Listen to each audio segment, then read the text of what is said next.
Business environment का अगला question है, व्यावसायिक पर्यावरण को समझना क्यों ज़रूरी है। Why is it important to understand to business environment.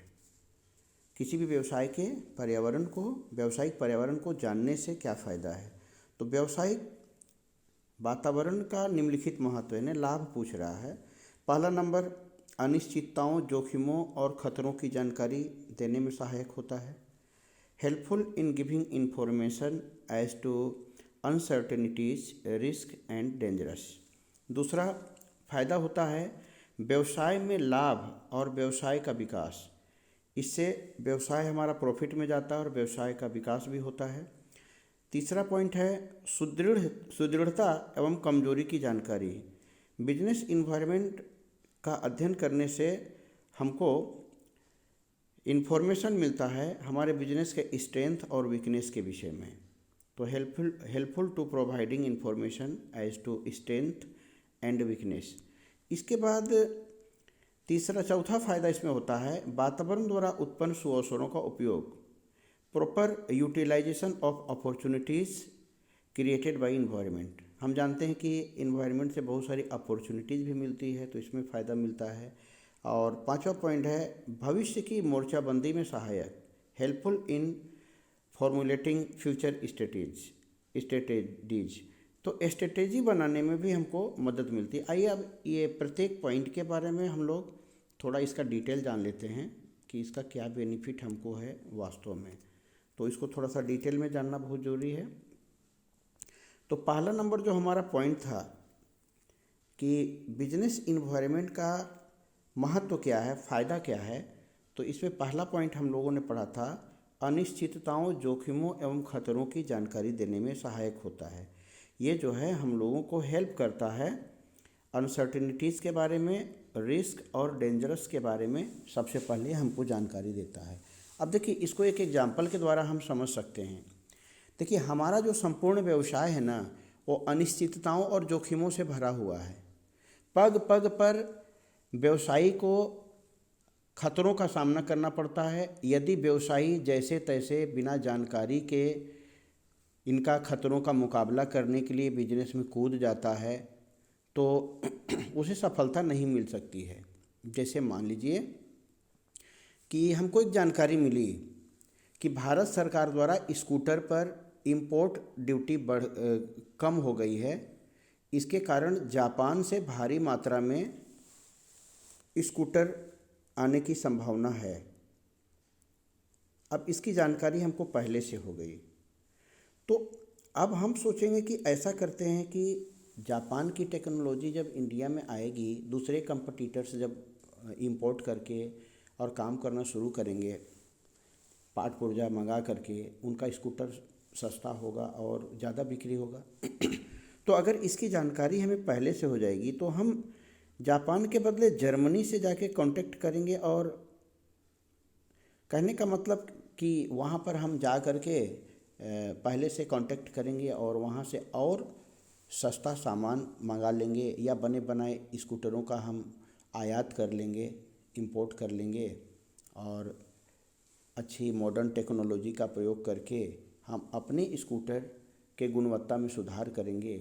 और इससे क्या होगा, उससे हमारी लागत भी कम होगी और हम कंपटीशन का सामना करने में सक्सेस हो जाएंगे।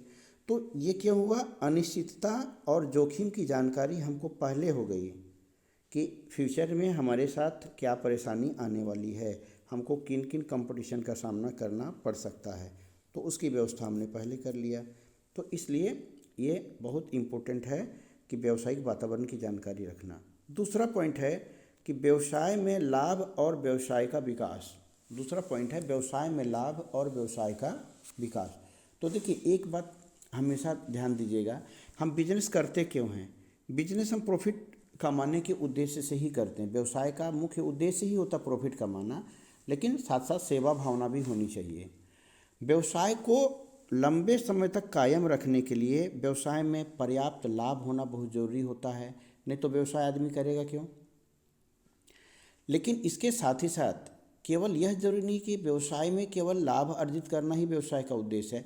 व्यवसाय को लंबे समय तक टिकाए रहना, व्यवसाय को लंबे समय तक बनाए रहना और इसका निरंतर विकास होना चाहिए, डेवलपमेंट होना चाहिए, ये भी ज़रूरी है। इसलिए हमें वातावरण के आंतरिक और बाह्य घटकों का ज्ञान होना चाहिए। व्यवसाय में कौन कौन से हमको अवसर मिलने वाले हैं, व्यवसाय में हमें किन किन चुनौतियों और चैलेंजेस का सामना करना पड़ेगा, हमारी क्या कमजोरियां हैं, ठीक है, और हमारी क्या ताकतें हैं, इन सभी को पहचानना होगा, तभी जाके व्यवसाय में हम आगे बढ़ सकते हैं। तो इस प्रकार हम ये जान सकते हैं कि व्यवसाय का उद्देश्य तो होता है लाभ कमाना, लेकिन इसके साथ ही साथ केवल हम लाभ कमाने के उद्देश्य में नहीं रहें। हमारा व्यवसाय लंबे समय तक टिका रहे, हम कंपटीशन का सामना कर सकें, ये भी हमारे लिए बहुत ज़रूरी है।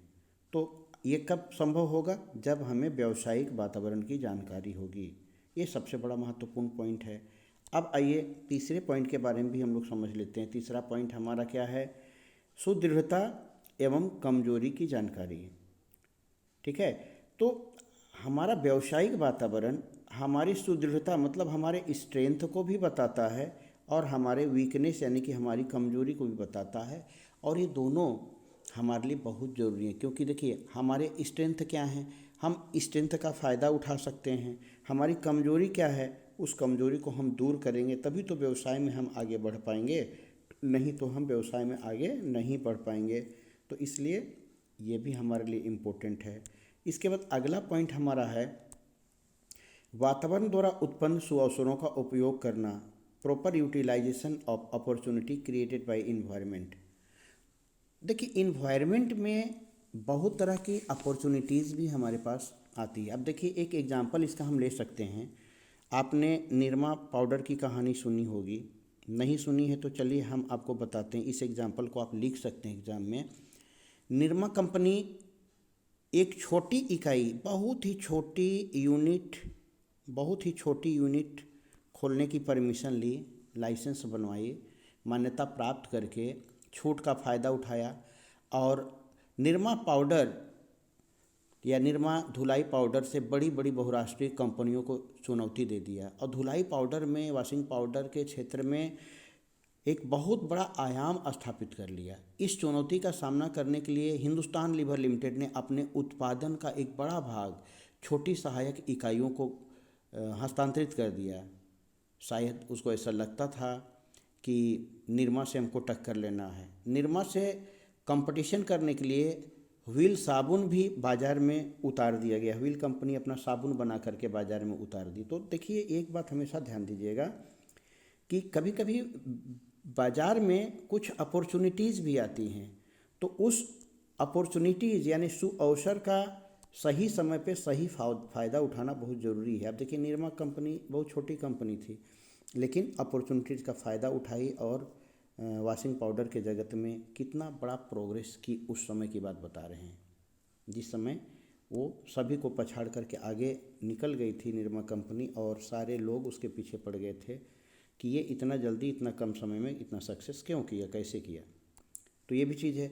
भावी मोर्चाबंदी में सहायक। भावी मोर्चाबंदी का मतलब होता है हेल्पफुल इन फॉर्मुलेटिंग फ्यूचर स्ट्रेटेजी। आप भविष्य में अपने व्यवसाय को तरक्की कर दिलाने के लिए कुछ मोर्चाबंदी तो आप करना चाहते हैं। उदाहरण के लिए आपको पता चला कि सिलेबस में कोई नया चेंजिंग आने वाला है, ठीक। जैसे ही आपको पता चला कि झारखंड के सिलेबस में कोई चेंजिंग आने वाला है, आप सपोज मान लीजिए SBPD पब्लिकेशन, हम लोग तो ज़्यादातर इसी की बुक्स पढ़ते हैं, तो SBPD पब्लिकेशन को ये पता चला कि झारखंड के सिलेबस में कुछ बहुत बड़ा परिवर्तन आने वाला है। सबसे पहले इसको पता चला, तो सबसे पहले इन्होंने अपने राइटर्स को बताया कि भाई इस तरह का सिलेबस जो है आने वाला है। इनके राइटर्स जो है, इनके विद्वांस जो हैं, इनके स्कॉलर्स जो हैं, जल्दी से जल्दी फटाफट पुस्तकों को तैयार की उस सिलेबस के आधार पर और मार्केट में सबसे पहले उतार दिया।